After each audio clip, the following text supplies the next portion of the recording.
on Tuesday, the 5th. I think it's the 5th. 5th of October. And I am here at my workbench. It's dark now. Can you believe it? It's definitely very autumnal now. I'm just trying to get my phone so I can actually see what's going on. As hopefully you should all be live and it should be popping up and going, hey, Kirsten's live. But hey, you know me and technology. I'm not sure whether it actually works. Always. We shall see. We shall see. Anyway, I just thought, I mean, today would have been normally just a blether, like a face-to-face blether, but I'm going to be doing one of those fairly soon, because I thought what I would do is when I get the um, when I get the calendars through, I thought I would do a special live video and do the grand unveiling, the grand reveal. I am I actually live? I'm not. I'm not seeing myself on my phone in front of me, but it's on on my laptop. Everything seems to be okay. Oh, there I am. I think I've just popped up now. So, and I think I'm the only one watching myself according to this.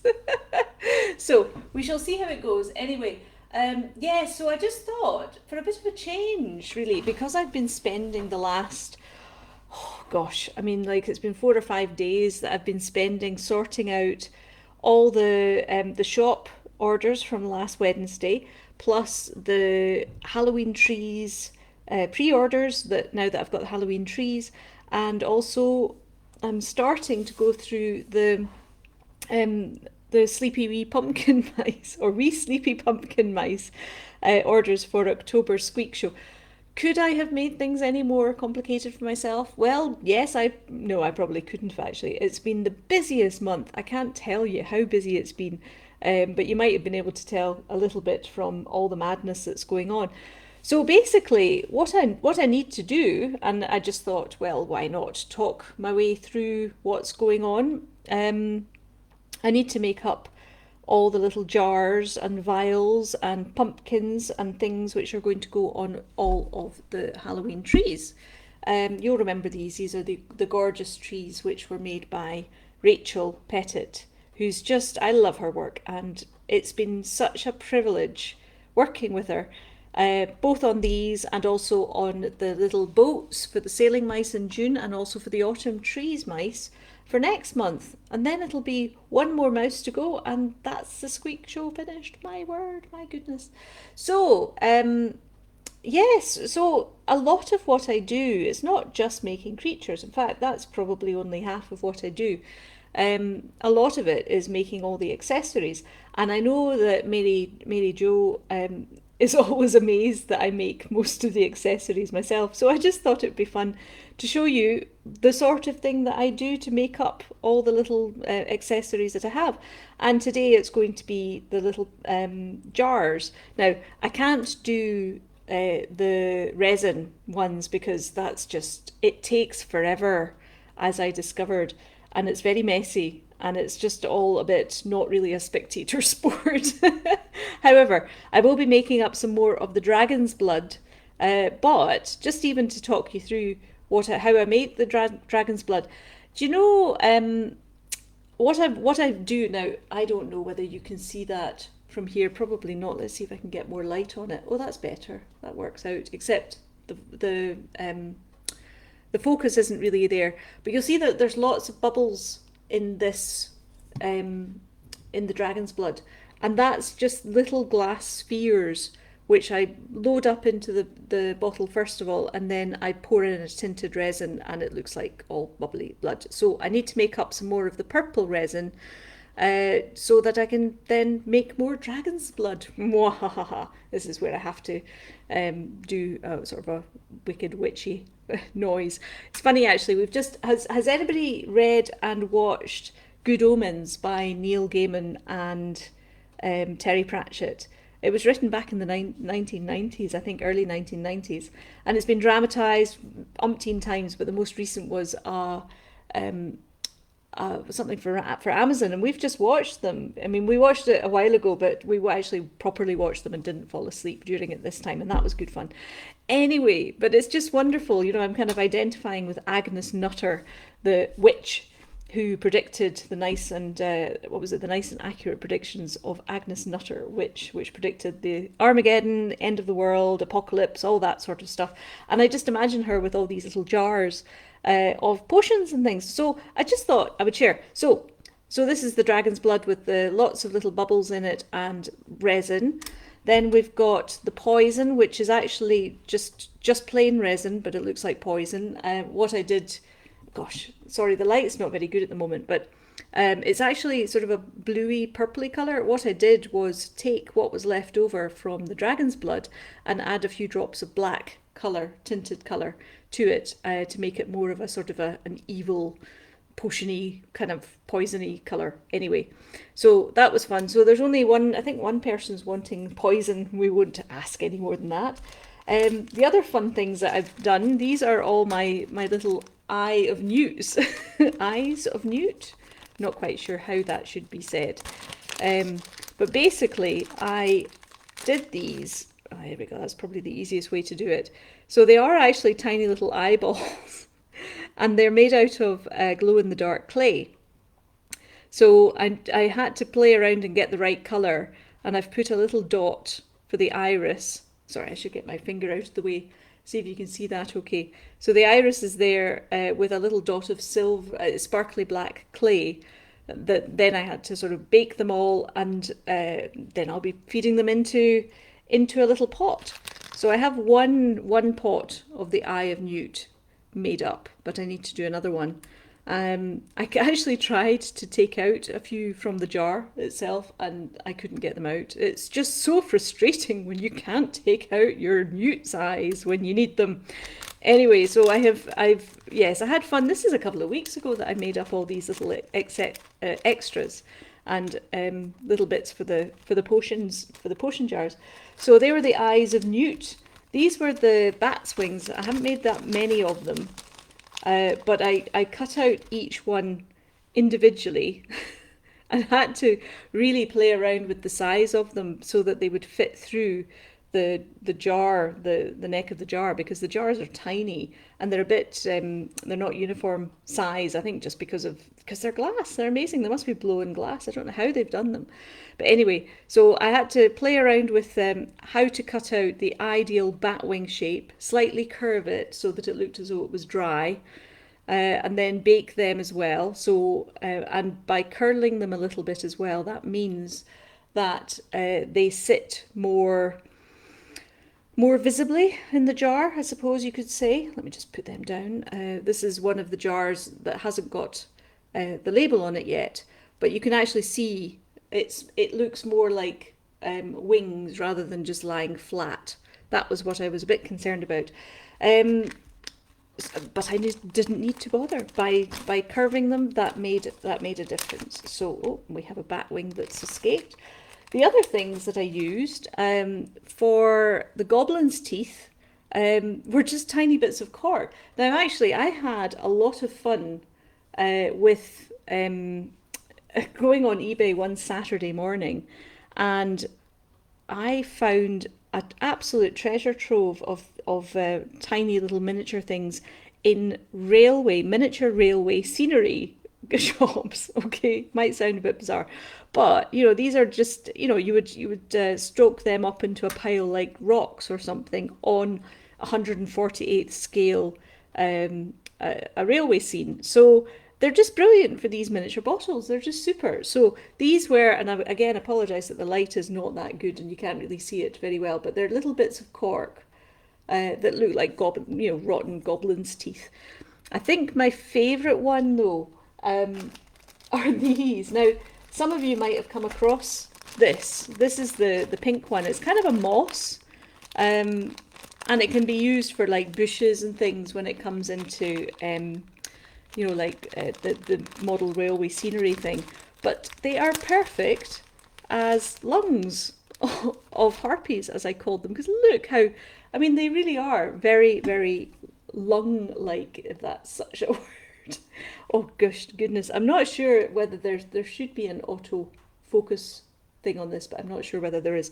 Anyway, so the trick is to just take a few little fronds of those and then put them into a jar.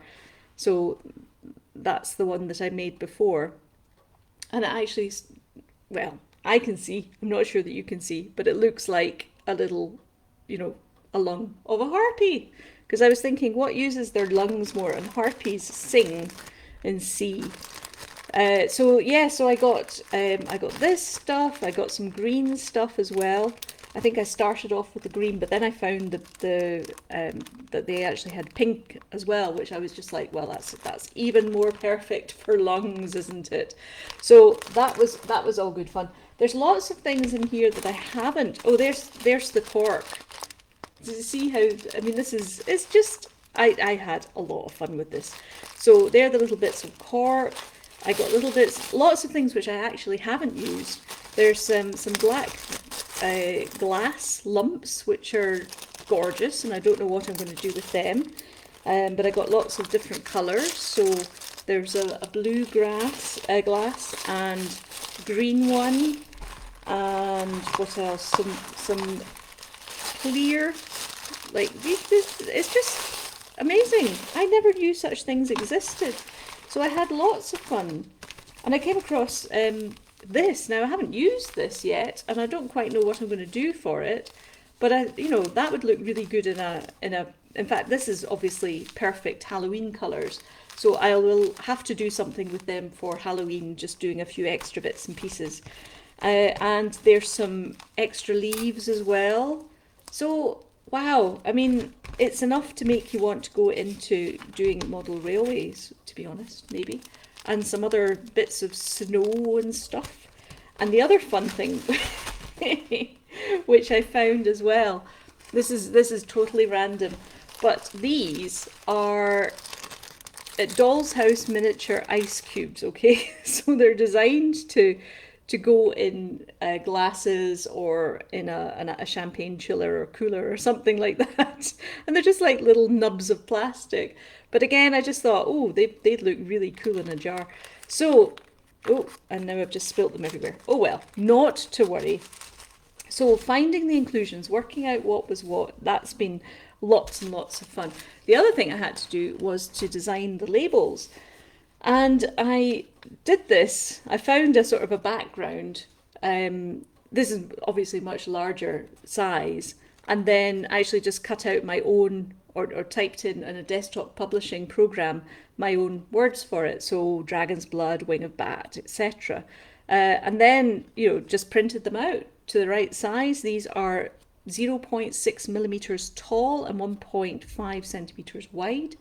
And then I have to cut them out very carefully and put a little bit of double-sided sticky tape on the back of them so that then I can stick them on the jars themselves. So really, there's quite a lot of work involved, but it makes it completely unique. You're never going to find like a set of potion jars quite like this, and that's probably a good thing. The other thing which I'll need to do as well is, well, I have made the candy corn, which it started off, if you remember, because it was what a month ago or something that I did the Brew in a Blether, and I made the witchy polar bear Halloween trees, which is now with Dawn, I'm very glad to say. So I made all these little candy corns, the right colours actually. I got the colours the wrong way round for the original one. Dawn, if you're listening, don't worry. Yours is unique, totally unique. So yes, because I never realised actually, candy corn, because if you actually put it together, it's meant to be like kernels of corn. I never realised that, but that's the outside bit, so that's like the sweet corn bit. And then the yellow bit, the orange bit, sorry, is the middle bit. And then the white bit is where it joins to the cob itself. I never knew. My goodness. The things you learn. So I've got lots of little miniature candy corns for whichever wee creatures want to hold them. And the other thing which I'll be doing is making up wands for them. Now I've got one request for a purple star on the wand, but this time, and I have made stars before with different colours of stars and just cut them out basically, or done glow in the dark ones. But what I'm doing is I'm using these little star spacers. Now they're absolutely tiny, and they are Tibetan silver sort of spacers that you put in jewellery. But they are actually quite perfect as little stars that you put at the end of wands. So the idea is then I use quite a stiff metal piece. I think this is actually some kind of gardening um, wire, that you put in the oasis, that lovely green stuff, oasis. I don't know whether it's called that in America, but I used to love playing with oasis. This is the green sort of porous stuff that you stick flowers into and it holds them. But I used to just love sticking my fingers into it and playing around with it and just totally mashing up and ruining it. So I was never that popular when there were flower arrangements because, I just ruined them basically. Anyway, why am I telling you that? Because the wire is what's used for sticking in oasis. So I will then just get a wee bit of glue on the end of this. I'm not going to do it here because it's like watching glue dry as opposed to paint dry, but it just sticks on the end. And, it's about making sure that the glue is not visible from the outside. And then I give it to whichever wee creature needs to hold it. So they're the wands, and also I have to make the hats as well. Now most people wanted a sparkly black hat, which is lovely. So it's about just rolling out the clay, cutting a half, cutting a circle, cutting it in half, and then making sure that it's shaped and it's the right size for a tiny little head. Because all the little Halloween trees creatures are made with either 3 grams of clay for a mouse or 4 grams for guinea pigs and otters and foxes and things like that. So very small, very, very, very tiny. But then the Halloween trees are very tiny. So basically, I just thought I'd share, show you around all the little bits and pieces that go into making some of the accessories that I do. Yes, because I'll be doing this for the October Squeak Show mice, which are the sleepy pumpkin mice. Oh, they are just so cute. I really do like them. They make me happy. In fact, I keep one on my desk, which has got a bit dusty now, just so that I can be reminded of what I want to be doing quite a lot. So he's a little, he just sits with me. So yes, for the Halloween pumpkin mice, the big thing, well, it's not a big thing actually. The pumpkins take more clay than the mice, which might seem a bit weird when you look at them. But the pumpkins take 8 grams of clay and the mice are 6.3 grams of clay. So it's all in the illusion, isn't it? It's all in the eye of the beholder. So yes, so I'll be making lots and lots of pumpkins as well, and I've had to stock up on orange clay to do that, and I use Fimo Professional orange clay for that.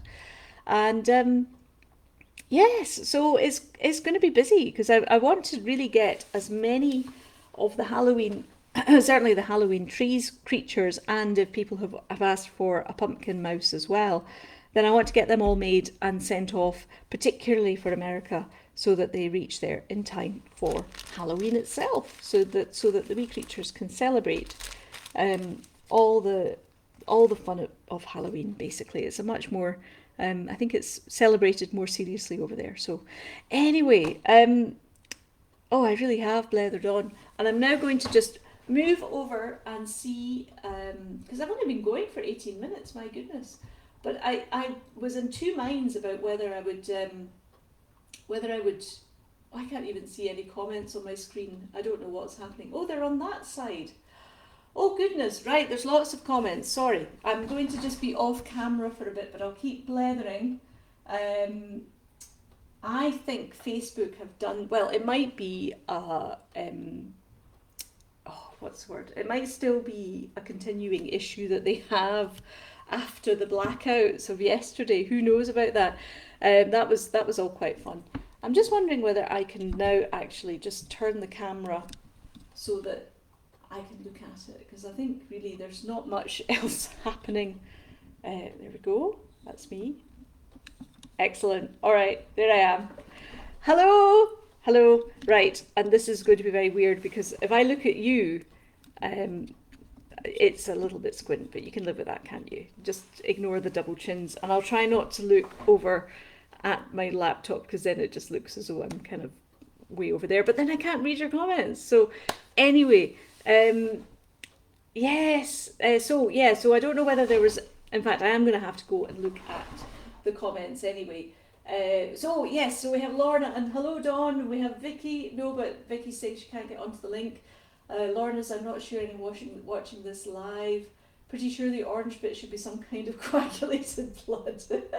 So it looks as though you've managed, some of you are here and able to comment, but there may be a bit of a time lag or some ongoing issues, shall we say, to be kind to Mr. Zuckerberg. Perhaps there were some ongoing issues after the big blackout yesterday. So I will keep this briefer than usual because you will get a double dose of me at some point in the coming week.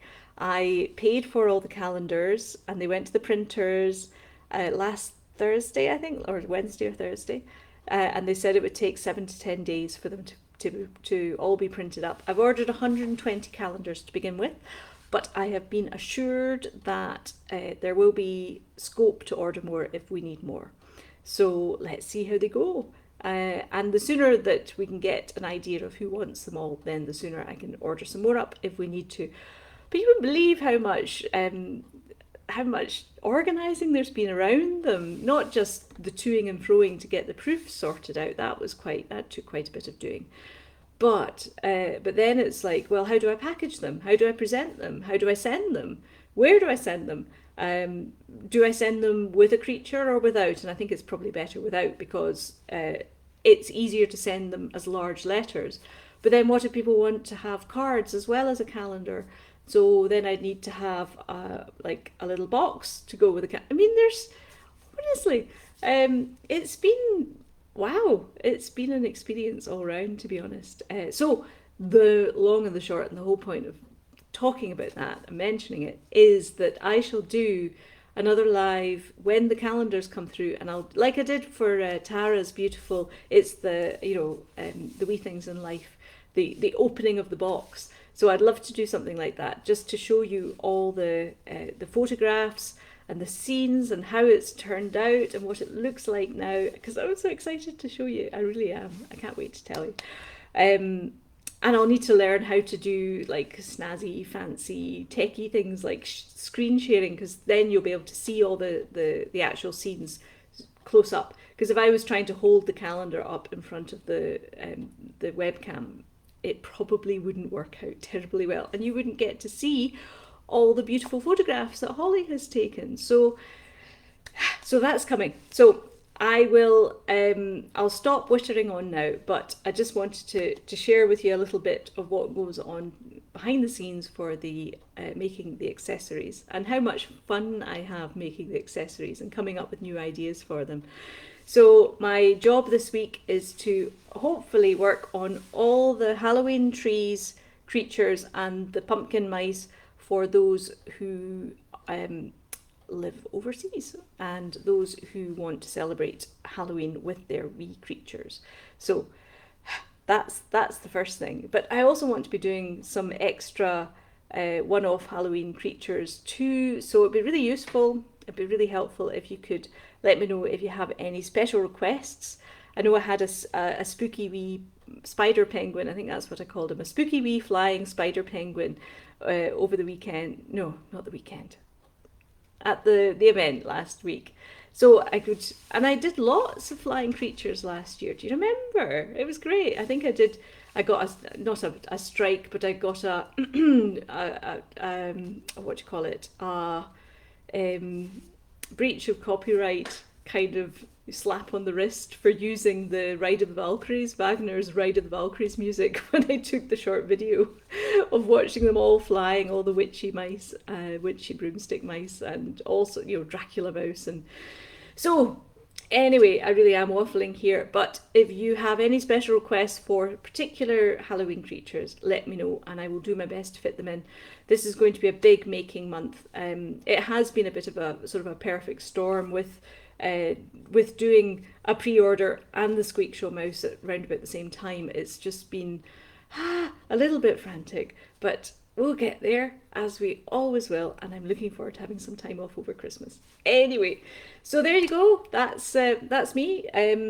I'm sorry I can't keep up with all the comments because if I look over there, then it will just look really weird. I think as it is, I kind of feel like I'm talking to a Dalek because I've got my webcam on one of these swan neck holders or stands, and it's just kind of looking at me, not blinking, and I'm trying to look at it, not blinking, and it's very strange. Anyway, as it happens, I've managed to talk through for most of the hour, a half hour anyway. So thank you for joining me. I shall let you know when I'm going to do the next live grand reveal of the calendar.